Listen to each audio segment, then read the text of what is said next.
জুলাই গণঅভ্যুত্থানে আওয়ামী লীগের শাসনের পতনের পর জামায়াত এবং অন্যান্য ইসলামী দল ও সংগঠনগুলোর রাজনৈতিক তৎপরতা বেড়েছে। অনেক ক্ষেত্রেই তা চোখে পড়ার মতো।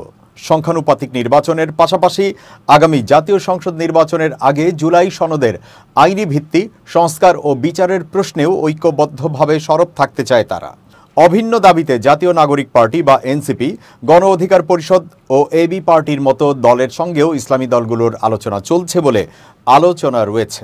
ইসলামী আন্দোলনের প্রেসিডিয়াম সদস্য আশরাফ আলী আকন বিবিসি বাংলাকে বলেছেন, নির্বাচনী সমঝোতার জন্য বেশ কিছু দেশপ্রেমিক দলও ইসলামী দলের সঙ্গে আছে, যেমন গণ অধিকার, এবি পার্টি, এনসিপি। এদের সাথেও আমাদের নির্বাচনী সমঝোতার আলাপ আলোচনা চলছে। যদিও নির্বাচনী জোট বা সমঝোতার ব্যাপারে কারো সঙ্গে কোনো আলোচনা হয়নি বলেই দাবি করেছেন গণ অধিকার পরিষদের সাধারণ সম্পাদক মোহাম্মদ রাশেদ খান। তিনি বলেছেন, দেশ গড়তে রাজনৈতিক দলগুলোর ঐক্য এবং নিজেদের ঘর গোছাতেই এখন সবথেকে গুরুত্ব দিচ্ছে গণ অধিকার পরিষদ। যদিও আগামী নির্বাচনের তফসিল ঘোষণার পর দলগুলোর মধ্যে এ নিয়ে আলোচনা হতে পারে বলেও জানান তিনি।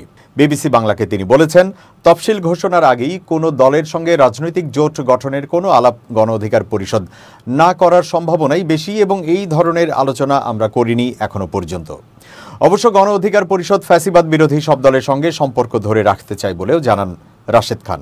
সংখ্যানুপাতিক নির্বাচনের বিষয়ে রাশেদ খান বলেন, আলাদা রাজনৈতিক দলের বিভিন্ন কর্মসূচি, এজেন্ডা, দাবি থাকতে পারে, তবে ছাড় দেওয়ার মানসিকতা নিয়ে আগামী নির্বাচনে সবার অংশ নেওয়া উচিত।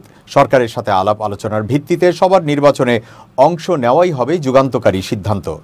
নির্বাচনে অংশ না নিলে পুরো জাতি ক্ষতিগ্রস্ত হওয়ার শঙ্কা রয়েছে বলেও মনে করেন রাশেদ খান। রাজনৈতিক সমঝোতা বা নির্বাচনী জোট প্রসঙ্গে ইসলামপন্থী দলগুলোর সঙ্গে কোনো আলোচনা হয়নি বলে দাবি করেছেন জাতীয় নাগরিক পার্টি বা এনসিপির জ্যেষ্ঠ যুগ্ম আহ্বায়ক আরিফুল ইসলাম আদিব।